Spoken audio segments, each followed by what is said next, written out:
Question? What? Is there a way to re-engineer the body to accept a new level of leptin so that instead of regulating the level, we can just tell the body to take it easy? So you're asking, is there a way to maybe get the body to make more leptin that it already makes, or? Oh, so you're asking in a way, is there a way to make the body more sensitive to the leptin you make, or less sensitive? Actually, I didn't go through the experimental details, but it appears based on the available evidence that that compound amylin makes the cells that normally respond to leptin more sensitive to it. So amylin seems to enhance the ability of leptin-responsive neurons to respond to it, and that accounts in part for the greater potency of the combination for weight loss. But that's a really important question. It's something we'd really like to accomplish both for practical and scientific reasons. You had a question? At some point you talked about the gut, and I'm wondering, I've been reading a lot about the gut effect of all this stuff. What's the research on all that? So the genesis of the question, which had to do with what's the role of the gut, had to do with these short-term signals. And the evidence that's led to, I think, renewed attention to that area has to do with the fact that bariatric surgery appears to have, efficacy, although I should tell you, in my view, it doesn't have the sustained long-term efficacy that it's often advertised as having. But that said, there's no question it can effect important weight loss and improve health in many patients. Now, surgeons have wondered for a while, why does the procedure work? And the original idea was, well, you rejigger the gut, and now you don't absorb food well enough, and because you're not absorbing the food, you'll lose weight. I think the available evidence, and this has certainly been articulated by many surgeons, is that that's not the explanation. Rather, that what happens when you re-engineer the gut in the ways that these surgeries do is that you change the levels and intensities of these short-term signals that I referred to, and that the efficacy of the procedure has to do with the fact that you're increasing the levels of some short-term signals that would otherwise suppress appetite. Now, the challenge for surgeons or investigators who study this is to try to recapitulate that cocktail of compounds and show they can induce weight loss without having to do the procedure. And no one's been able to replicate the effects of surgery with such a cocktail of short-term signals, although many people and some companies are trying. My own view is that this may be difficult, in part because I think a lot of the important information is conveyed neurally, not by the release of gut hormones, but time will tell if that's correct. When you're performing the laser neural activation check on a mouse, how do you determine the correct intensity of the laser? How do you make sure that you're not skewing your results because the reward from the laser is more or less intense than the reward from the full pathway? So that's a really subtle and good question. Sorry. What was the question? The question was, how do you control the intensity of the signal to make sure that it's, replicates the levels you would normally see? Like, are you overwhelming the system? Well, actually, in other studies I didn't talk about, you can actually directly measure dopamine release using a method known as microdialysis, and that method can inform whether or not you're achieving a physiologic level.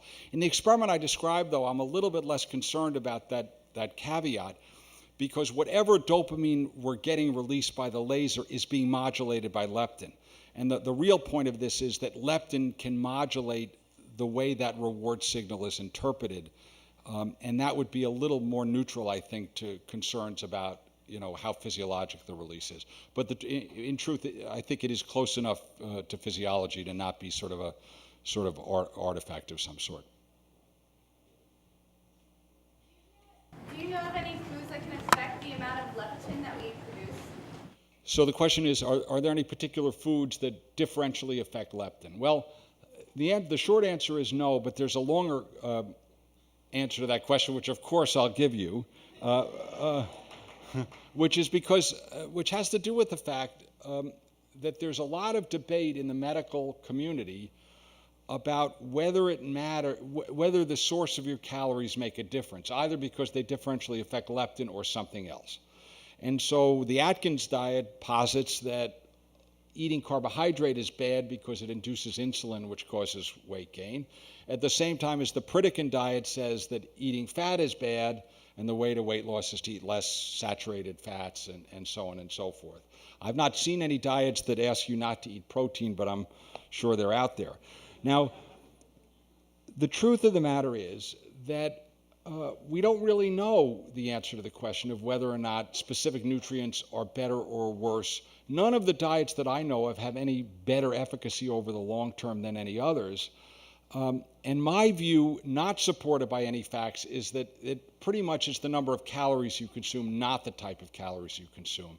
But there are no convincing human studies and I'm almost reflecting a bias. I certainly don't I can't refute in any way the possibility, for example, that some people are more sensitive to some nutrients than others, but it's just not been shown. Emphasizing the genetic component of obesity leaves me with a question. So how would genetic mutations associated with higher mortality become more prevalent over time? That seems like counterintuitive. Okay, so it's a good question, and let me answer it as follows. It's sort of,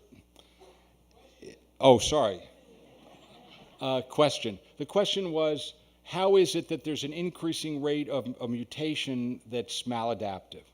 Is that the question? Well, it's actually a pretty complicated question. I'll answer it in a fairly parsimonious way, but we can talk later about other dimensions of the answer. So the deal is this: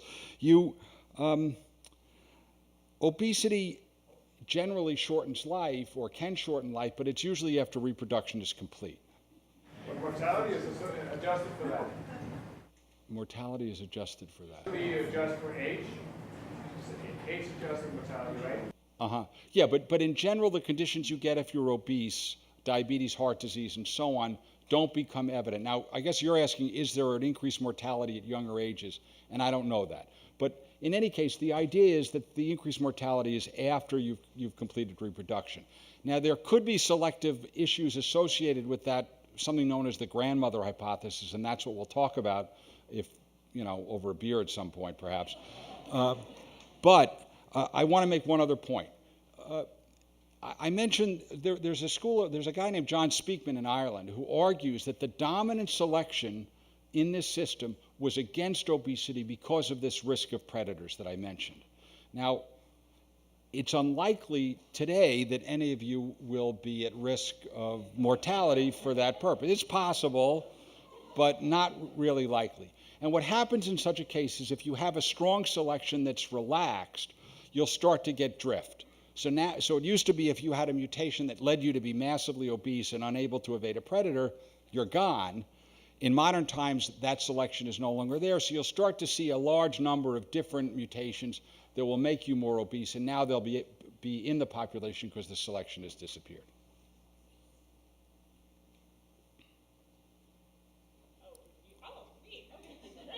I can't see anyone, I'm just pointing. So, sometimes when people overeat or eat a lot of unhealthy food, they start to feel physically ill. So I'm just curious as to whether that's the effect of leptin specifically, telling your body to shut down, or if there are other hormones involved in that physiological response. Yeah, what was the name of that movie by Morgan Spurlock? Is that what the question is, what about, don't you feel bad? Supersize Me. That movie is like the bane of my existence. And this sort of, it's ridiculous, but we'll talk about that maybe in the third hour. I forgot your question. Okay, so leptin has nothing to do with whether or not you feel bad or guilty when you sort of eat the wrong kinds of food. What I do want to mention, though, is that there's no question that leptin is connected to emotional centers. It's well established that starved people are depressed, anxious, and have emotional consequences. Some of these have been seen in populations of leptin-deficient patients who report anxiety, a lack of well-being. and at least in the setting of leptin deficiency, giving leptin back restores that sense of well-being, even though patients don't gain any weight. So I think there's very good evidence that this sort of endocrine sensing system has impacts on behavior and emotional state, but they're generally in cases where you have low leptin and now you replace it. Frankly, I don't know that if you feel crummy about yourself because you ate what you consider to be an unhealthy meal, I don't see that as being a hormonal problem by and large, but that's, yeah. Has there ever been any evidence to suggest that dopaminergic neurons respond to leptin? And the people that have a deficiency in leptin, do they have lowered evoked releases by cyclophotometry or? Yeah, that's a good question. So I mentioned that leptin affects reward pathways that are mediated by dopamine. I didn't say anything about how leptin is doing it. There are some reports that say that leptin acts directly on the dopamine neurons to reduce dopamine release. Other reports say, no, that's not correct. It's indirect via other neural inputs to the dopaminergic neurons. And we don't know which it is yet. It's something we'd really like to learn more about. You have a follow-up? Oh, you could? Now? If you give me the answer by the time I leave, that'd be great. Okay. Kind of follow through on your theme that you identify changes in predatory aspects and other things. Are you dismissing completely advertising, food quality, fast food? Is your thesis that all that stuff is a misdirection, or is there something to any of that? Well, I sort of answered, my view on that. I don't think there's any evidence that eating a fast food diet increases weight as compared to eating another equivalent number of calories from another source. So people's intuition is that fast food causes obesity. There's no real evidence for that. You can make correlations that populations that have a lot of fast food tend to be more obese. That's not a particularly robust calculation, but you can do that. But that doesn't actually say that it's the fast food. That correlation doesn't say that it's the fast food doing it. Now, the subtle point here is that I'm not advocating a fast food diet. A fast food diet is hard unhealthy, and I think should be limited, in its consumption. But the evidence that it increases weight, similar to the soda thing. Let me make one more point, and then I'll give you a chance to respond. But the evidence that it changes weight is just not available. Now, the absence of evidence doesn't mean it's not true. It just means that you can't say with any authority that is the case, despite the fact that it's people's intuition. So various, I don't know if they're studies or just popular beliefs or whatever they may be, that when third world countries adopt a Western lifestyle or a Western diet, heavier with meats or all that stuff is irrelevant. So the way I would view it is this. I think, and I said it briefly, but I'll reiterate it. I think environment is a necessary but not sufficient condition. So you put, you in an environment, if you're in an environment where calories are not freely available, people are starving, very few people are going to be fat. If you, on the other hand, move to an environment where calories are unlimited and freely available, now some people will become fat and not others. The fact that any people become fat in that environment probably has an important environmental component, but whether or not you become fat or not in that environment is largely genetic. So this describes what's referred to often as a classic gene-environment interaction. The genes act in a particular environmental setting. How does metabolic rate impact, how does maybe leptin impact metabolic rate? You'll see people say, oh, I have a fast metabolism, slow metabolism. One person looks at food, gains weight. And then also, so between people that differs, people say, and age is, supposedly different. And if it does by age, does human growth hormone treatment turn that back? So there are a bunch of questions in there. Let me see. Leptin and metabolism and aging, and possible role of growth hormone in all of this. Did I get them all? Okay, leptin and metabolism. There's no question that leptin changes metabolism in animals. The evidence that leptin changes metabolism in human is less robust. I think it probably does, but it's been harder to show. On the other hand, there's a lot of evidence that shows that genetic differences can have an impact on metabolic rate and the propensity for obesity. And these were studies that were done in twin pairs that were overfed a diet. Some became obese, some didn't. So I think there is pretty good evidence that differences in metabolism or the way extra nutrient is handled can contribute to differences in weight in human, although the relationship between that and leptin is not well understood. The last question. There's no question that weight gets gained with age. How and why that is not understood at all. It's attractive to think that growth hormone might play a role because growth hormone also falls with age, and growth hormone plays a role in maintaining muscle mass. But the precise role of growth hormone in that age-acquired weight gain and reduced metabolism physiologically is not known by me anyway. Whether or not people should be taking growth hormone to forestall aging is not for me to say. I have two questions. First, could you talk about the N in the twin studies? And secondly, what is the role, could you just talk a little bit about the role of stress in obesity? So the N of the twin studies, I don't know. I mean, these are, it was enough to generate a statistically significant result. It's been done multiple times. In the most formal setting, you actually compare identical twins reared apart who've been separated to fraternal twins reared together. You get a slightly lower heredity then of about 0.72 instead of 0.8. But the results are pretty consistent across a large number of studies with at least a sufficient N to get a pretty good statistical value. And the second question was unrelated, and I forgot altogether. Oh, role of stress. Okay, so there are two dimensions to that question. In general, stress hormones, when they're produced, decrease weight rather than increase it. And that's consistent with the fact that usually patients who are depressed, if really depressed, eat less and will lose weight. Now, a lot of people say they're stress eaters, and I'll tell you my view on what that really means. So the leptin system does not regulate weight to the pound. We all operate within a range, and generally the more weight you want to gain or lose, the more resistance you'll get in doing so. But I would say between a 10 and a 15 pound range, people can operate within a 10 or 15 pound range. Although frankly, I got to tell you, when I try to lose 5 pounds, it just drives me crazy. The second I lose 3 pounds, I feel really virtuous, have a huge meal, and I'm back where I started. Okay.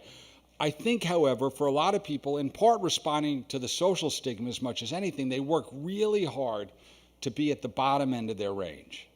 And it takes a lot of work and is really difficult. And I think what happens to a lot of people is they're working hard, they're denying themselves, there's this Calvinist self-abnegation going on. And what happens is they get stressed and they sort of say, oh, the heck with it, and you reward yourself. And you don't actually stress overeat. What you do is you now relieve the brakes, as it were, on whatever eating you wanted to do, and you sort of go back to the set point, the higher level of your range. And as I said, that's consistent with all the evidence suggesting actually that true stress and depression causes weight loss, not weight gain by and large. I have a question. You talk about how that leptin affects dopamine production, but is there any indication that the amount of dopamine affects it also? For example, I know people who are treated with dopamine reuptake inhibitors, some people gain a lot of weight and some people lose a lot of weight when on them. Yeah. So the first question is, I didn't actually say whether or not leptin reduced dopamine release or acted by some other mechanism. We haven't looked at that yet, but it's something we would like to know more about, and I think that's what someone offered to do for us this evening. With respect to what you're saying about other drugs, the neural circuit I described doesn't respond only to leptin, it responds to short-term signals, but also appears to be the target of other drugs. So a lot of antipsychotic medications will actually cause weight gain by modulating dopamine activity. And similarly, drugs that increase serotonin levels appear to reduce weight, serotonin being another neurotransmitter. And a lot of these neurotransmitters act on the neural populations I talked about.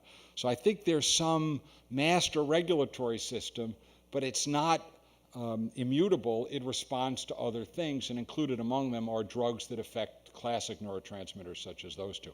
A really interesting question that we're, at some level anxious to pursue is to try to map out what those cellular targets are and how those drugs work, because that could be illuminating. And we, with Sarah Schmidt, who's here, we've developed a method, I think, that could help us do that. A few of my lab members are here, and I was hoping that some of you would ask a question that would be relevant to their work so they could stand up and say something about it, but no one's done that yet. I was wondering what your take is on some of the research showing that gut microbiology has an effect. All right, who's going to hear this? Is it going to be on YouTube? All right, turn off the mics.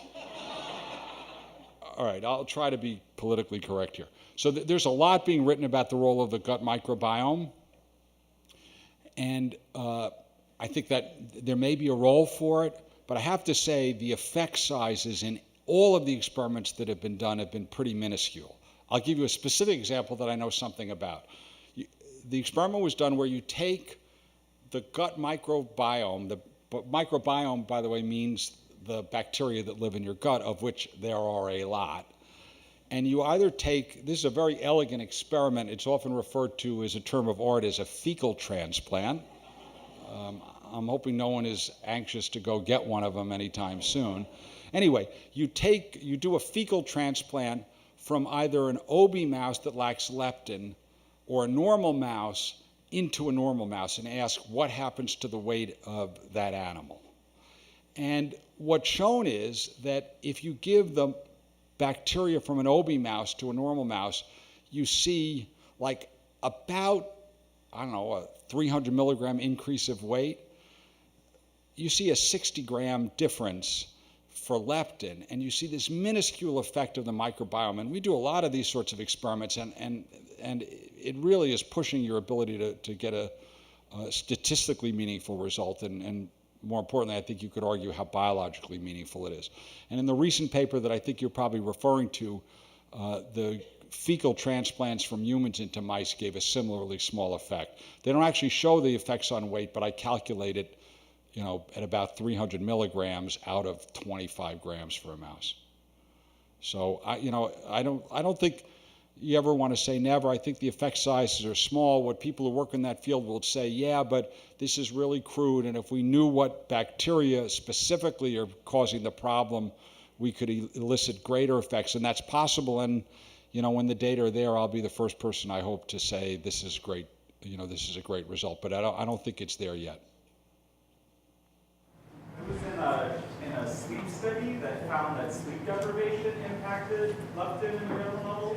And so you projected the impact of food selection on leptin levels, but I was wondering if there are other environmental factors that could alter leptin. So I think what I said is, my bias is that nutrient source doesn't affect this system in a meaningful way, but the evidence that supports that is lacking. So that's my bias based on intuition and some soft evidence. Do other things do it? Well, absolutely sleep can, and cues of that sort are important. You can tell that from hibernating animals. Hibernation is regulated by sensing of the light-dark cycle. As the days get shorter, it's fall and animals eat more and so on and so forth.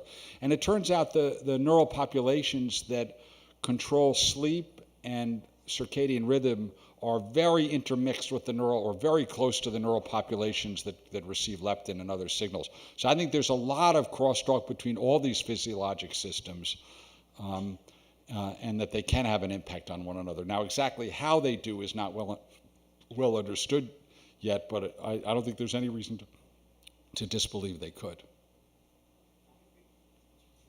All right, 2 more questions. All right, no more questions. No. All right, 2 more questions. Is there have there been studies comparing the dopamine response of sucrose compared to like glucose and fructose? Oh, that's a really good, I get asked that a lot. So the question was, you looked at sucrose, what about fructose and glucose? We haven't done that, and we should have done that. That is, look at the different components. That said, the available evidence would seem to suggest that fructose gives you a sweeter taste, and it's the metabolic value of glucose that's better sensed than fructose, and that part of the enhanced value of sucrose is the fact that it gives you a maximal hit of both the sweet taste and the dopamine release. But honestly, that's hand-waving in the absence of our having done an experiment we should have done and haven't. All right, last question. So you had talked about how your body has more like a kind of set point where your weight fluctuates around within 10, 15 pounds. So my mom is on this diet where the goal is to reset your set point. Is that a thing that's possible, or is that just some bullshit? I think you answered your own question. Thanks a lot.